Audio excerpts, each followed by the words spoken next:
Good morning guys, welcome back to my channel সম্পাস house food. কেমন আছে সবাই? আশা করি সবাই ভালো আছো, আর আমরাও অনেক ভালো আছি। তো দেখতে পাচ্ছ, স্নান ধান করে পুজো টুজো দিয়ে একটা শাড়ি পরে একদম রেডি হয়ে গেছি। এই যে শাড়ি পরে নিয়েছি, রেডিও হয়েছি। এখন যাব অঞ্চলে।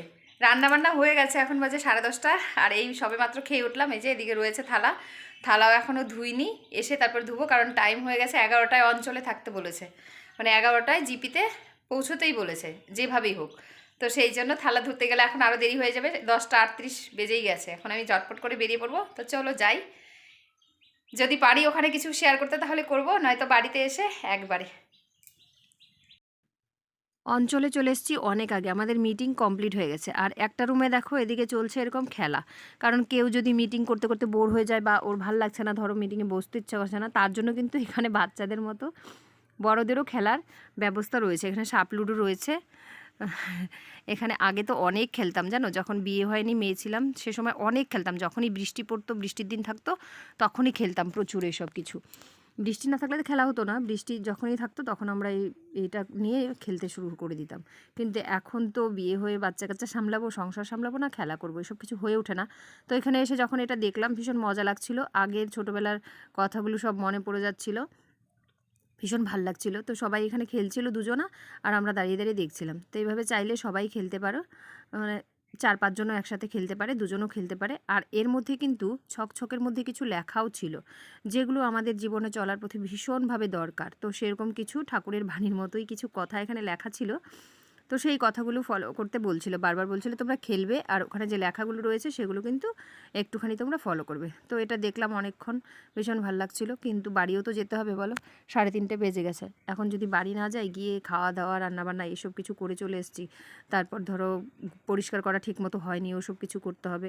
সেই জন্য ভাবলাম এখন বাড়ি চলে যাব, আর এখানে দেরি করব না, যাব এখন বাড়িতে। তো চলো দেখি এরপর এখান থেকে গিয়ে তারপর কি করি বাড়িতে, সেটা তোমাদের সাথে একবারে শেয়ার করব। তো চলো যাই। এদিকে চলে এসেছি বাড়িতে। আর কি রান্না করেছিলাম আজকে সেটা তো তোমাদেরকে দেখানোই হয়নি। এদিকে দেখো, এই যে করেছি বেগুন ভাজা। আমরা যেহেতু সকালের খাওয়া খেয়ে নিয়েছি, খেয়ে দিয়ে গেছিলাম, তার জন্য বেগুন ভাজা। আর এই যে হাঁড়িতে ভাত, বেগুন ভাজাও অল্প রয়েছে আর ভাতও অল্প, কারণ খাওয়া তো হয়ে গেছে, এখানে আর দুবেলার ভাত রয়েছে। আর এর মধ্যে দেখো এই যে একটা হেলদি খাবার, লাউয়ের ডোগা ঠোগা দিয়ে এটা করেছি। এটা শুধুমাত্র বয়েল করে রসুন ফোড়ন দিয়ে একটু হালকা ফ্রাই করেছি, এটা আমি খাবো। এটা কিন্তু ভীষণ হেলদি শরীরের জন্য। আর এদিকে করেছি ডিমের অমলেট করে আলু দিয়ে ঝোল। এই দেখো, কারণ আজকে ডিম সেদ্ধ করে ঝোল করিনি, সায়নের একদম পছন্দ না, বারবার বলছিল মা আজকে অমলেট করে ঝোল করো, সেজন্য এটা করেছি। আর একবেলা খাওয়া হয়ে গেছে, সেজন্য এটাও কম হয়ে আছে। আর লাউ শাকটা আমি একদমই খাইনি তখন, কারণ দেরি হয়ে যাচ্ছিলো। এখন আস্তে করে বসে নিয়ে তারপর খাবো। বিকালবেলার কাজ সব কিছু শেষ, আর এখন ভাবছি একটু ফুচকা খাবো। তো দেখো এখানে এই ফুচকাগুলো আমি আজকে রোদ্রে দিয়ে রেখেছিলাম। এখানে 500 গ্রাম ফুচকা রয়েছে। এই ফুচকার পাঁপড় কিনতে পাওয়া যায় আমাদের এখানে, সব জায়গাতেই পাওয়া যায়, আমাদের এখানেও পাওয়া যায়। তো আমি নিয়ে এসেছিলাম বাজার থেকে, কারণ ঘরে বানালে না ফুচকাগুলো কীরকম একটা হয়ে যায়, খেতে পারি না ভালো।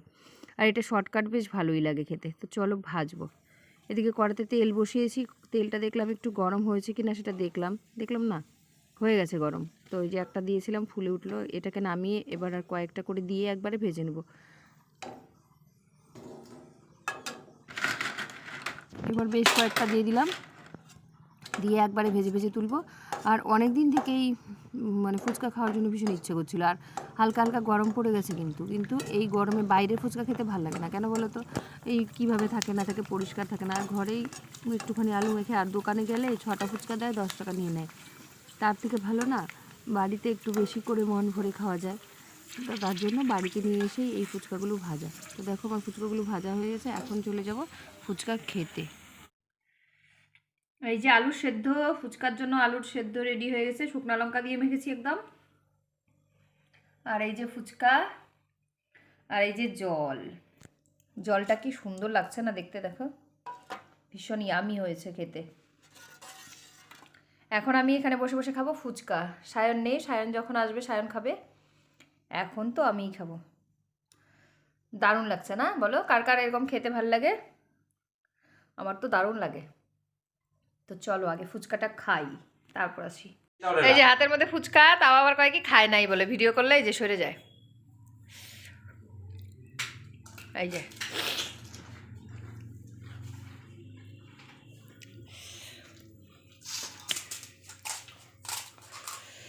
এক থালা ফুচকা ভর্তি ভর্তি ছিল, তোমরা তো দেখলে, সব সায়ন খেয়ে শেষ করলো।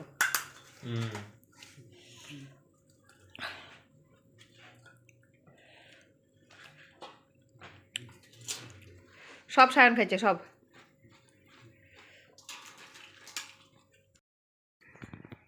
আর এই ক্লিপটা দেখতে পাচ্ছ, এটা দুপুরবেলা মামির বাড়িতে আশীর্বাদ ছিল, তখন তুলেছিলাম। ক্লিপটা এখানে অ্যাড করা হয়নি, তার জন্য ভাবলাম এখন দিয়ে দিই। তো দেখো, আজকে ছিল মামির বাড়ির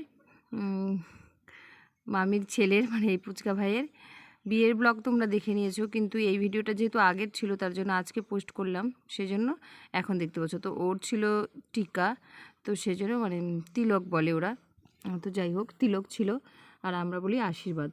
তো ওই তিলক তিলক হচ্ছিল, আর আমাদের যেটা আশীর্বাদ হয় সেটাই ওদের হচ্ছিল আশীর্বাদ।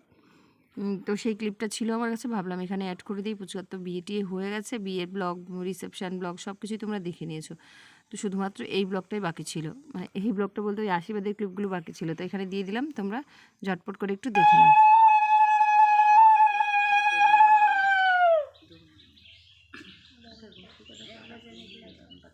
কি আদর, সবাই খাওয়াই দিতেছে।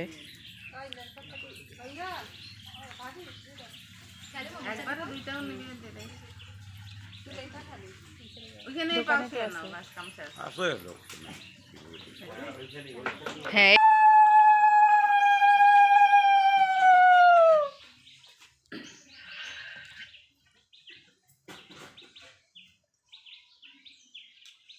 খাওয়াইও দেয় সবাইকে, আদর, জলও খাওয়াই দেয়। দেখছিস তোর কত আদর আজকে। একটা গোটা মিষ্টি তো খাইয়ে নিলি, আর খাইস না তো, এবার না বলবি।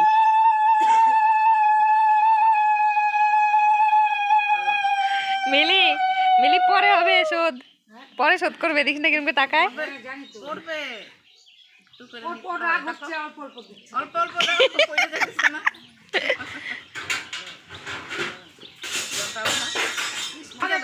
এই তো এখন ভালো লাগতেছে। চামচটা ঢুকাও, চামচটা ঢুকাও ভিতরে। হ্যাঁ এখন দাও। এই তো, এ মনে মনে ভাবতাছিল কখন আমার গোটাটা দিবে, আমি খাবো। ইস না, এবার ঠিকই আছে।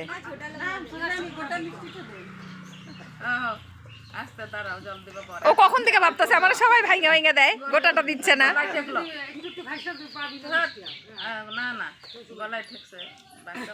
হ্যাঁ বাবা, বাচ্চা মানুষ বলে তুই, গলায় ঠিক গেছে গোটা মিষ্টি। আমাদের যে ছোট বড় বাচ্চা মানুষ, আমাদের ছেলের মতন না।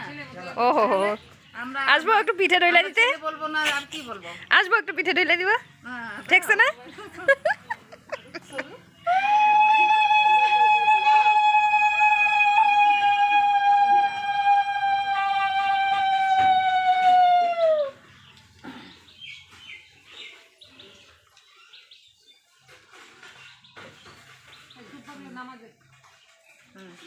যাই একটু দাও, হোক চলবে না, আশীর্বাদ তো দিবেই।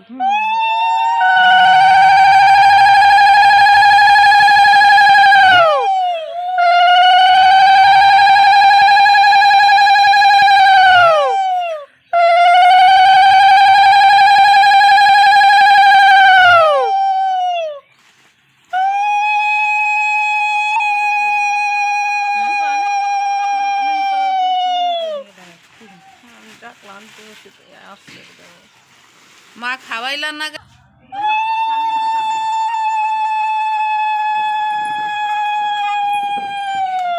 একবারে লম্বা করে দিল।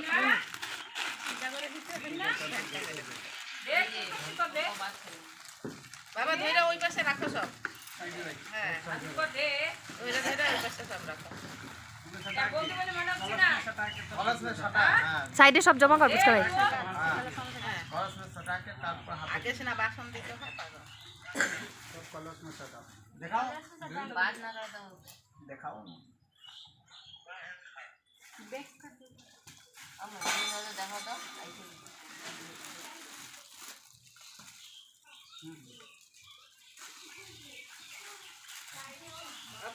সাইড করে দাও দাদা, ওগুলো একটু এদিকে করে দাও না। তাহলে রাখতে জায়গা হবে আর উঠবে। হ্যাঁ আরো আছে না এটার মধ্যে এই যে এইটা এইটা ওইগুলি सब ना घर के लिए है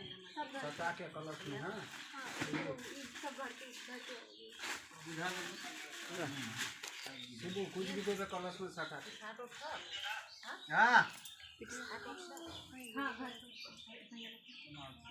दुना आते তো এর সাথেই আজকের ব্লগটা শেষ করলাম। সবাই ভালো থেকো, সুস্থ থেকো, দেখা হবে কালকে একটা নতুন ভিডিওর সাথে। টাটা।